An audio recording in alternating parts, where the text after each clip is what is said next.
ada lagi kan dari koperasi. Ya. Nah itu kayak pergudangannya itu di rumah sendiri atau gimana? Itu mas sendiri. Iya, Kalau- pergudangannya dari rumah sendiri. Iya.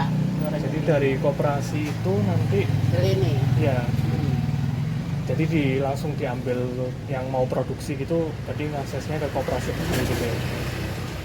Saya ini belinya sudah dimasak. Oh, Terus godok dulu mbak. Iya iya iya. Jadi dari tempe. dari bikin tempe. Iya, dari ibu ini, Bu Trinul bukan? Enggak. Jadi orang lain dia beli di koperasi. Iya, Tapi aku beli sudah matang dulu. iya. Terus tak kemasi dewe. Jadi udah bentuk keripik gini ya? Belum. Oh, Cek matangnya dele, besar. cek dele. Matangnya Bisa besar. digosok itu loh. Ya. Terus tak saking pas spray gitu. Libur. Biasanya tak londori tak rodo dulu mbak. Berarti itu ada, ibu punya gudangnya atau gimana? Punya Kalau gudang. langsung jadi, Goreng sendiri ya itu sampai numpuk. oh, jadi di Ini rumah. juga nggak nyediain gudang nggak ada ya, Bu? Ini loh besar gitu. Kirain ada gudang. Di cat kuning loh mbak. Nitip atau gimana biasanya? Di rumahnya sendiri jembat. Punya Jadi kalau- keripik sendiri ya? Kalau ibu cukup di sini aja gitu ya, harus ngambil. Gitu. Rumahnya kecil lah itu besar banyak kok orang. Punya kecil. toko dengan Punya lah ya gini. Temen tanya nggak apa-apa. Wadah kok orang. Banyak orang sekolah. Terus berarti tentang pergudangan berarti langsung dari pergudnya apa, kedelainya itu ambil terus habis itu diproduksi ya gudangnya Ya. di rumah itu sendiri gitu ya Bu, ya. Kita ambil sampai jadi tempe. Hmm. Nanti terus tak goreng sendiri gitu loh. itu nggak apa kayak harganya lebih mahal dan sebagainya dibanding beli yang kedelai belum rebusan ya, Bu? Iya. Hmm. Terus kalau berarti kalau misal produk kayak gini itu di restocknya itu setiap kapan ya? Kalau kayak gini Tempe nih. apa Ya, ibu produknya? belinya lagi.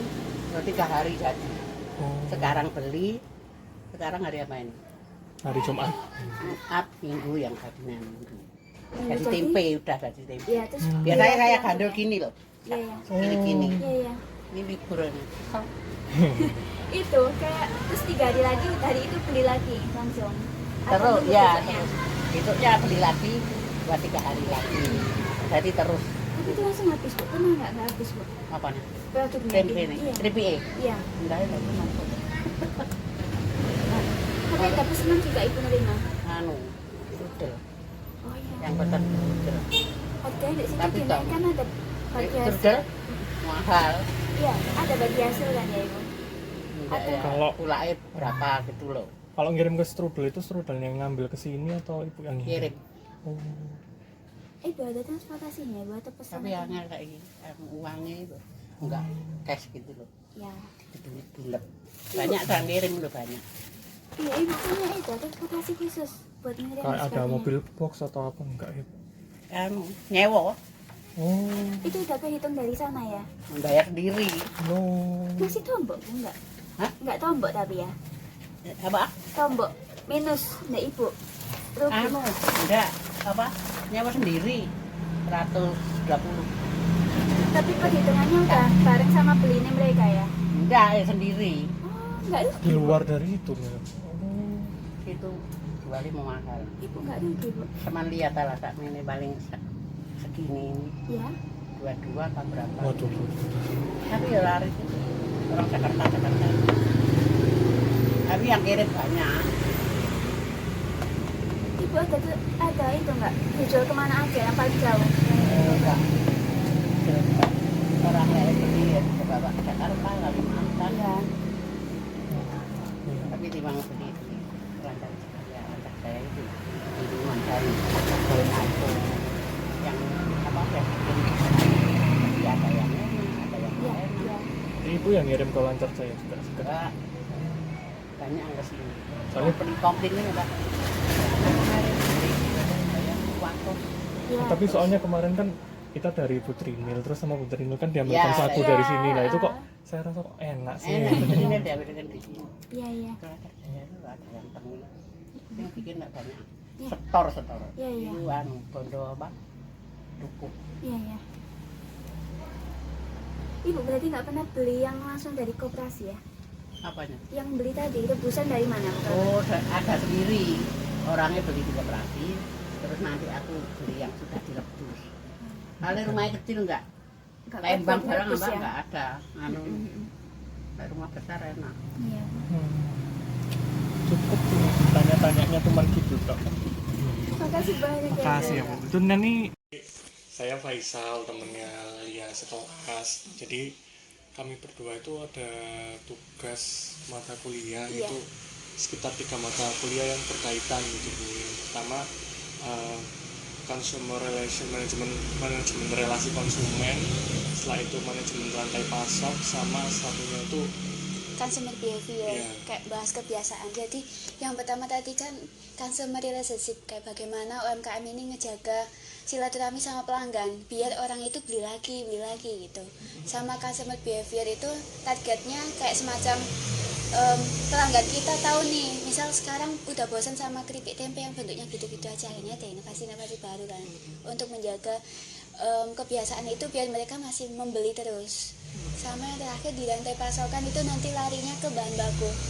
Soalnya di sini nggak ada kebun kedelai ya Ibu ya. Nah itu jadi pertanyaannya di situ. Terus nanti kayak ini udah ekspor kemana aja, udah disebar kemana aja. Mungkin dari dasar itu ya kayak Iya. berdirinya UMKM Tempe Sanan itu sendiri. Jadi ini kami udah nyiapkan pertanyaan juga nih Bu. Iya. Mungkin agak banyak. Agak sini. Agak sini nah. Matikan dulu semuanya. Iya. HP-nya matikan. Iya. Matikan dulu. Pakai Jadi kan pertanyaannya banyak. Jadi kami menanyakannya juga sedikit dasar usahanya juga gitu buat kelengkapan dokumen kami. Iya. Pertanyaan pertama. Sangat formal ya. Iya. Jadi usahanya ini UMKM-nya ini udah berdiri mulai kapan? Baik, perkenalkan nama saya Daerah Trinesri Wahyuni, perempuan inspiratif tingkat Jawa Timur, pengolah limbah sirnier, dan juga sebagai perempuan inspiratif Kota Malang. Usaha yang saya geluti selama ini adalah keripik tempe, yaitu pembuatan keripik tempe dan inovasi-inovasi dari produk turunan tempe. Usaha saya dengan label usaha dagang Mirah Rezeki. Sudah ber-IRT, sudah ada sertifikat penjamin makanan, juga ada surat izin berusaha. Yaitu tempat saya ini memenuhi kebutuhan pelanggannya, yaitu dengan cara online, juga dengan cara pembelian secara langsung di ruko kami, yaitu di usaha dagang Mirah Rezeki ini. Terus apa lagi? Terus mungkin pada saat awal pendirian itu siapa itu pengelola usaha, apa Ibu sendiri atau mungkin? Iya. Usaha ini adalah usaha turun-temurun atau milik keluarga yang dahulu yaitu dipegang oleh ibu saya, yaitu Ibu Siti Aisyah, sekarang sudah meninggal, sehingga usaha ini dilanjutkan oleh keluarga saya. Gitu. Terus untuk alamat dari usaha Ibu ini bertempat di rumah ini atau? Iya, di sini di tempat Jalan Sanan nomor 35 RT 2 RW 15 Kelurahan Purwonto, Kecamatan Blimbing. Lalu untuk UMKM ini sendiri udah memiliki struktur organisasi ya? Iya, alhamdulillah saya di Kampung Sanan ini sebagai tokoh masyarakat, selain sebagai ketua Pokdarwis yaitu kelompok sadar wisata, juga sebagai anggota paguyuban di sentra produksi tempe dan keripik tempe Sanan. Terus Jadi dari struktur organisasi sendiri itu Ibu bertugas sebagai kebetulan di paguyuban Putri sebagai leader, yaitu sebagai katakanlah sebagai Ketua atau penggerak. penggerak atau motivator di sentra UKM Kampung Sanan ini. Sebagai tour guide apabila ada tamu-tamu kunjungan, baik tamu kunjungan dari luar negeri, dari instansi-instansi pemerintahan di seluruh Indonesia, juga sebagai leader tour untuk kunjungan edukasi SMA, SMP, SD sampai PAUD gitu. Kemudian ini Bu, tujuan keberlanjutannya. Tujuan keberlanjutan yaitu di Kampung Sanan ini kan sekarang ini sebagai kampung tematik, Iya. kampung yang menjadi percontohan Kota Malang dan beberapa kali mendapatkan penghargaan tingkat nasional juga tingkat Jawa Timur. Oleh sebab itu berkelanjutan di sentra produksi tempe dan tempe Sanan ini ingin menularkan atau ingin menyebarluaskan betapa pentingnya untuk mengkonsumsi tempe, karena tempe adalah harta kita dari nenek moyang yang perlu dilestarikan. Alhamdulillah dari produk-produk tempe itu tidak hanya dipakai untuk digoreng lalu dibuat keripik tempe, berkat bekerja sama MOU dengan banyak akademisi sehingga tempe Sanan ini bisa berkembang dengan inovasi yang baru. Salah satunya adalah inovasi pengolahan limbah, baik itu limbah cair, limbah padat ataupun ampas dari kulit kedelai bisa dimanfaatkan. Salah satunya yang pernah kami laksanakan program yaitu pemanfaatan limbah dari air rebusan kedelai yang kami proses menjadi nata de soya. Alhamdulillah nata de soya di Kampung Sanan ini pernah dinikmati secara langsung oleh Bapak Sandiaga Uno, juga oleh pejabat-pejabat pemerintahan di Indonesia.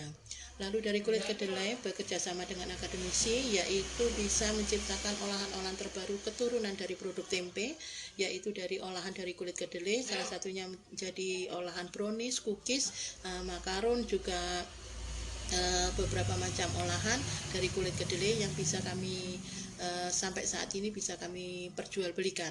Dari ampas, salah satunya dari ampas kedelai itu kita pergunakan sebagai kerupuk aneka rasa. Alhamdulillah sekarang ini sudah mulai meningkat penjualannya. Kami siapkan olahan-olahan produk turunan agar di Kampung Sanan ini tetap eksis dalam olahan dari kedelai. Jadi produk-produk olahan dari kedelai itu kami inovasi, kami buat terobosan-terobosan baru agar produk-produk oleh-oleh tidak hanya keripik tempe tapi dengan adanya turunan-turunan dari tempe itu sendiri. Iya. Kemudian yang terkait karyawan Ibu, karyawannya itu paguyuban itu sendiri atau ngajak Karang Taruna, anak-anak juga? Begini, paguyuban adalah wadahnya. Jadi setiap UKM atau setiap IKM yang ada di Kampung Sanan atau katakanlah satu home industri seperti ini mempunyai karyawan sendiri. Sedangkan paguyuban adalah wadahnya, kumpulannya. Jadi di saat ini di Kampung Sanan ini ada kurang lebih 636 pengrajin yang bergerak sama, yaitu melakukan proses usaha pengolahan dari tempe untuk menjadi keripik tempe. Alhamdulillah meskipun kedelai dalam keadaan yang mahal, katakanlah kedelai karena di sini adalah kedelainya kedelai impor ya dari luar, itu kita masih tetap bisa eksis untuk proses produksi tempe. Begitu.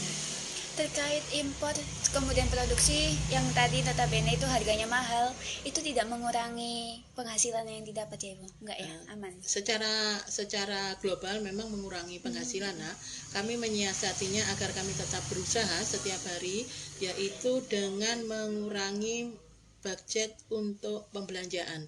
Katakanlah kedelai yang biasanya kita proses produksi katakanlah 1 kintal begitu, kita proses produksinya entah 75 kilo, entah 50 kilo, agar proses pelaksanaan pembuatan tempe itu selalu bisa dilaksanakan setiap hari. Begitu ya Nak? Iya benar. Kemudian jam kerja Ibu, nggak ada ketentuan ya? Kalau jam kerja itu karena banyak ketentuannya, harus ada ketentuannya, karena membuat tempe itu harus disiplin waktu. Kamu tahu sendiri dan pernah melihat sendiri proses pembuatan tempe. Kalau pagi seperti ini adalah proses perebusan, ya mulai tadi malam jam 2 malam itu sudah proses perebusan. Karena di tempe Sanan ini adalah proses pembuatannya, proses pengrajin membuat tempe itu diolah atau direbus 2 kali perebusan, sehingga tempe di Kampung Sanan ini berbeda dengan tempe yang lain begitu, dan tingkat kadar kebersihan juga tingkat kadar kematangan itu sangat bagus untuk tempe. Jadi kalau pagi biasanya seperti ini adalah proses penggilingan, perebusan sudah selesai, nanti jam 3 sore itu proses peragian untuk pembuatan tempe. Selanjutnya malam adalah proses pencetakan gitu. Itu ada koordinatornya Ibu atau tergantung dengan usaha masing-masing? Tergantung dari usaha masing-masing. Iya. Begitu. Misal Sabtu Minggu mau masuk ya udah terserah mereka ya. Begitu. Kalau biasanya di Kampung Sanan ini kalau hari Minggu semuanya adalah free atau istirahat begitu. karena sudah 1 minggu bekerja keras sekali ya. Jadi di saat hari Minggu diusahakan untuk istirahat. Iya. Begitu. Kemudian Ibu, jenengan punya produksi sendiri atau bagaimana? Punya produksi sendiri yaitu keripik tempe. Di sini? Loh iya di sini. Mana Mira ini? rezeki lah itu. Ini kan. Iya, tapi tempat produksinya? Iya di rumah. Di rumah. Jadi ini kan usaha keluarga nak. Iya, Jadi bisa Iya. proses produksi saat ini kalau tidak salah juga proses begitu. Jenengan punya berapa karyawan Ibu? Alhamdulillah karyawannya berarti yang packing 2, goreng 1, goreng 2 ya, pengiris 1, 5. Oh, ya. Iya begitu. Terus terkait penggajian itu tergantung masing-masing juga ya? Iya karena apa itu berdasarkan kalau di sini bisa dilihat kalau 1 lonjor pengirisan itu Iya. 10.000.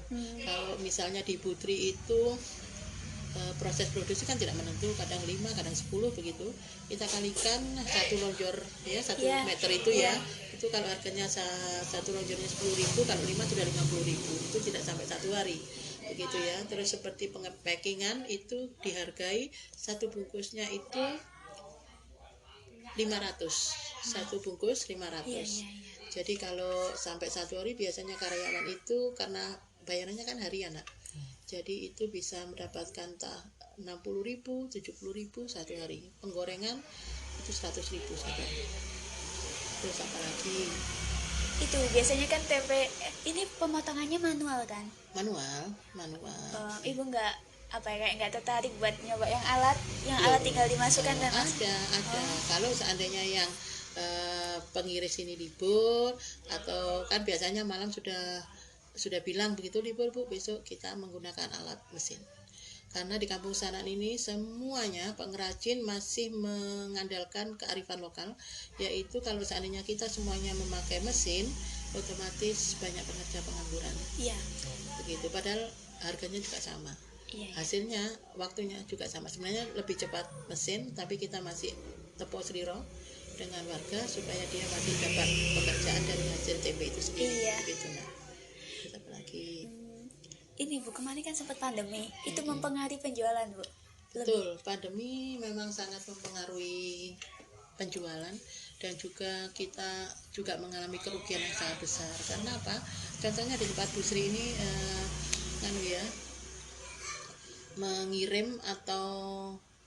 mengirim produksi ini di Serudel. Nah, saat itu waktu pandemi kan tidak ada pembelian, Iya. membeli, terus pengunjung juga dibatasi sehingga keripik tempe itu seluruhnya yang titip di toko-toko besar, katakanlah di mall dan sebagainya itu semua pada balik.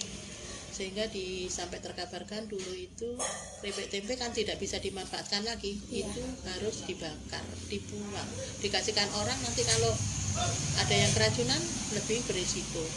Jadi setiap pagi itu nak di kampung sana di jalan itu sudah ada banyak sekali gelangsi,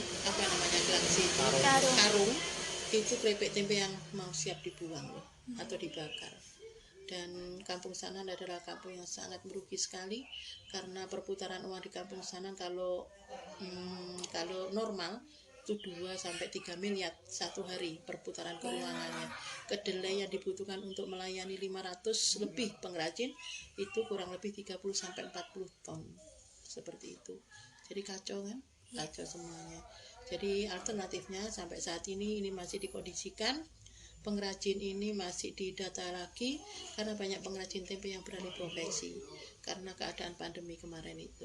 Kalau mau memulai usaha tempe lagi kan harus ada 4 modal utama yang dibutuhkan di Kampung Sanan ini. Jadi proses produksi tempe itu harus ada 4 modal. Jadi kalau produksi sekarang, besok harus produksi lagi, itu kan butuh modal lagi. Besoknya lagi, modal lagi, dan hari keempat baru kita panen tempe begitu. Itu